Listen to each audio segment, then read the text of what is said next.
आप देख रहे हैं यंग बाइट्स। मैं हूँ आपके साथ पूजा ठाकुर। आज के हमारे विमेन एम्पावरमेंट के प्रोग्राम में मैं आपको मिलवाने जा रही हूँ HDFC बैंक की ब्रांच मैनेजर अनुराधा राजदान जी से। सबसे पहले आपका बहुत बहुत स्वागत है यंग बाइट्स मैम। धन्यवाद, थैंक यू सो मच। जिस तरह से हम महिला सशक्तिकरण की बात करते हैं, आप किस तरह से इस शब्द को देखते हैं?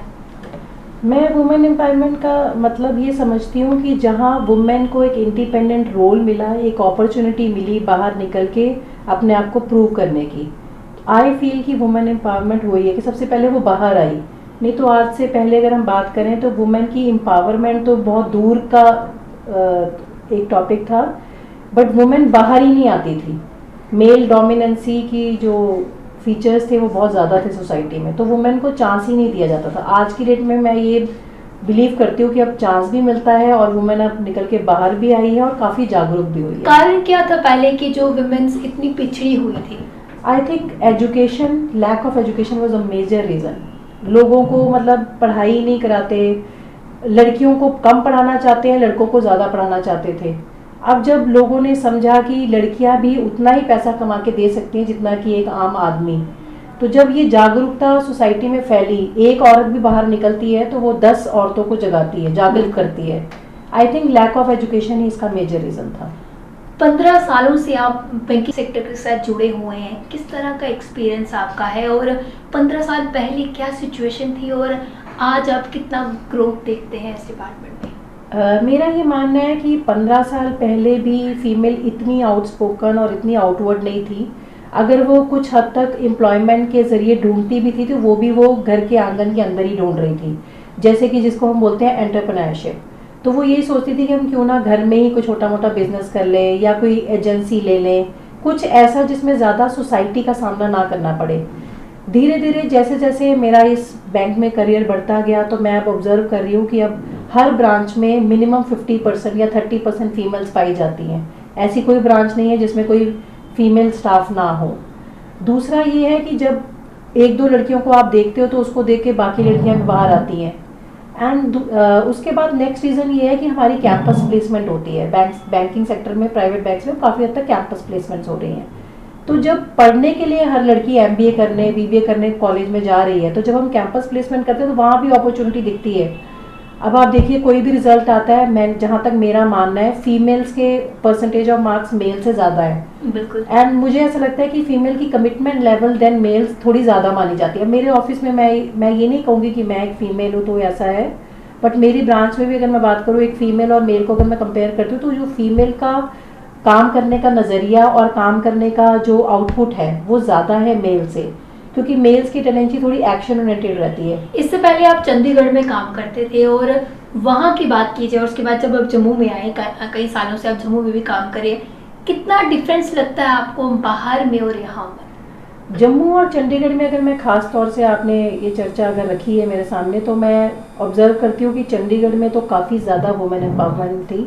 वहाँ की फ़ीमेल, क्योंकि वहाँ ज़्यादा सर्विस क्लास है, तो वहाँ एक दूसरे की चीज़ों को लोग समझते हैं, वहाँ आउटस्पोकन लोग हैं, बाहर आना चाहते हैं, फीमेल को अपॉर्चुनिटीज़ भी ज़्यादा मिलती हैं।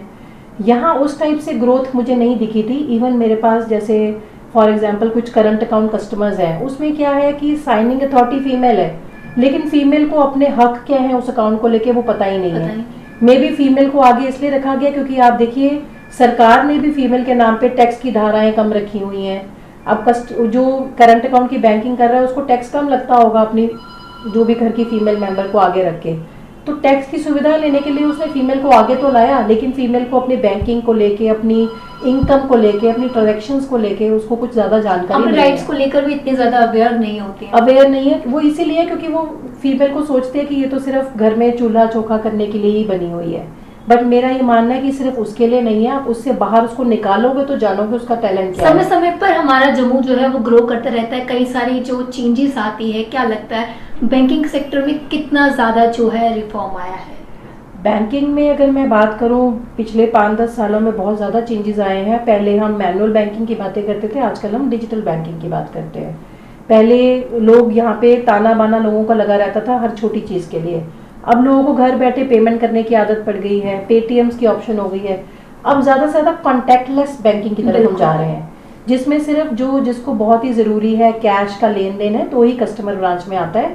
अदरवाइज ग्राहक अब बैंक में आके भी बहुत ज़्यादा खुश नहीं है। मुझे एक चीज़ बताइए, जो बैंकिंग सेक्टर के साथ जुड़ना चाहता है, जो काफ़ी ज़्यादा प्रिपरेशन कर रहा है, किस तरह से आप उन्हें टिप्स देंगे कि किस तरह से वो अकाउंट्स का एग्ज़ाम किस तरह से क्रैक कर सके बैंकिंग को लेकर? देखिए, जिसको भी बैंकिंग में आना है, आजकल प्रोफेशनल कोर्सेज आ गए। अब हमारा बैंक भी कोशिश करता है मिनिमम MBA तो चाहिए ही चाहिए हर बच्चे को। एक बिजनेस एडमिनिस्ट्रेशन, मैं चाहती हूँ कि हर कोई प्रोफेशनल स्किल्स की पढ़ाई करे। पहले होता था हम BA MA करते थे, फिर उसका तवज्जो इतना नहीं रहता है। तो अगर आप कोई एडमिनिस्ट्रेटिव जॉब्स के लिए ढूंढना चाहते हैं तो बैंकिंग में दो ही तरह की चीज़ें हैं, या एक है अकाउंट्स और एक है एडमिनिस्ट्रेशन। तो आप उन दोनों चीज़ों को एक्सेल करें, कॉमर्स फील्ड मैक्सिमम लें। आजकल मैं देख रही हूँ हर कोई डॉक्टर इंजीनियर की बातें करता है, बैंकर की बातें नहीं करता है, बल्कि बैंकिंग में बहुत स्कोप है। बैंकिंग में आप लोग बैंक PO का एग्जाम दे सकते हैं for nationalise bank recruitment. For private आपको सिर्फ कम्युनिकेशन स्किल्स, अकाउंट्स और अपने MBA और एडमिनिस्ट्रेशन की जॉब्स पर ही ध्यान रखना है। प्रोफेशनल स्किल्स ही मांगता है प्राइवेट। तो कहीं ना कहीं महिलाएं जो है अब आगे बढ़ चढ़ कर आ रही हैं। पहले के समय की बात की जाए तो इतना ज़्यादा आगे नहीं आती थी, अब वो बढ़ चढ़ के आ रही हैं, एग्जाम भी दे रही हैं और प्रिपरेशन भी कर रही हैं। चाहे बैंकिंग सेक्टर की बात की जाए या अलग अलग सेक्टर्स की बात की जाए, हर एक सेक्टर में बढ़ चढ़ कर आगे आ रही है। आप भी कई जगहों पे जाते होंगे या कई रिमोट एरियाज में आपने देखा होगा, क्या लगता है वुमेन्स अब रिमोट एरिया में भी जागरूक हो रही हैं? रिमोट में भी जहाँ तक मेरा है, अगर मैं परसेंटेज कैलकुलेशन करूँ तो 30-40% की ही ग्रोथ है। अभी भी वहाँ 50-60% ग्रोथ की ज़रूरत है, क्योंकि वही मैंने कहा ना स्टार्टिंग में ही कि आपको लैक ऑफ एजुकेशन सबसे बड़ी समस्या है इस चीज़ के लिए। गांव के पेरेंट्स को पता ही नहीं है कि हमारी लड़की ये कर सकती है, हमारी लड़की अगर पढ़ लिख जाए तो उसकी नौकरी लग सकती है। जितने लगे हैं उनको भी रादर डिस्कार्ड किया जाता है कुछ हद तक।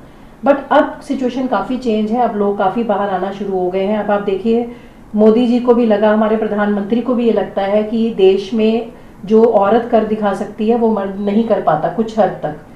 तो फीमेल को आज मेल के कंपैरिजन नहीं, मेल के इक्वलेंट समझा जा रहा है। कंपेयर नहीं किया जाता, आजकल हम कहते हैं male is equal to female. तो उस दौरिया को करते हुए देखिए, मोदी जी ने भी सैनिक स्कूल फीमेल्स के लिए लाने की संभावना रखी है।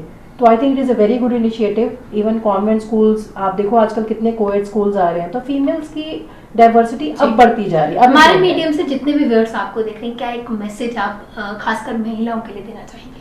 देखिए, मैं सिर्फ यही कहना चाहूँगी कि आप लोग बढ़ चढ़कर बाहर निकलें, अपना सोसाइटी में अपना हिस्सा लें। बाहर निकलेंगे तो आपको पता लगेगा कि बाहर कितनी अपॉर्चुनिटीज़ हैं, कितनी समस्याएं भी आती हैं, नो डाउट। लेकिन आप इन सारे चैलेंजेस को फेस करने के लिए एक प्रण लें कि हम में वो शक्ति है, नारी शक्ति जिसको कहा जाता है। नारी एक अपने आप में एक शक्ति है, तो आपको वो शक्ति दिखानी है और आगे बढ़कर आना है। बहुत बहुत धन्यवाद हमारे साथ जुड़ने के लिए। तो आज के हमारे वुमेन एम्पावरमेंट के प्रोग्राम में हमारे साथ अनुराधा जी जुड़ी थी। काफ़ी अच्छा मैसेज उन्होंने दिया। उम्मीद है इस मैसेज से कहीं ना कहीं महिलाएं जो है वो मोटिवेट हुई होंगी और अपने हक की लड़ाई के लिए लड़ेंगे। अगले हफ्ते नई शख्स से आपको रूबरू करवाऊंगी। तब तक के लिए आप देखते रहे यंग बाइट्स, वीडियो जर्नलिस्ट अभिषेक बड़ू के साथ। मैं पूजा ठाकुर, यंग बाइट्स जम्मू।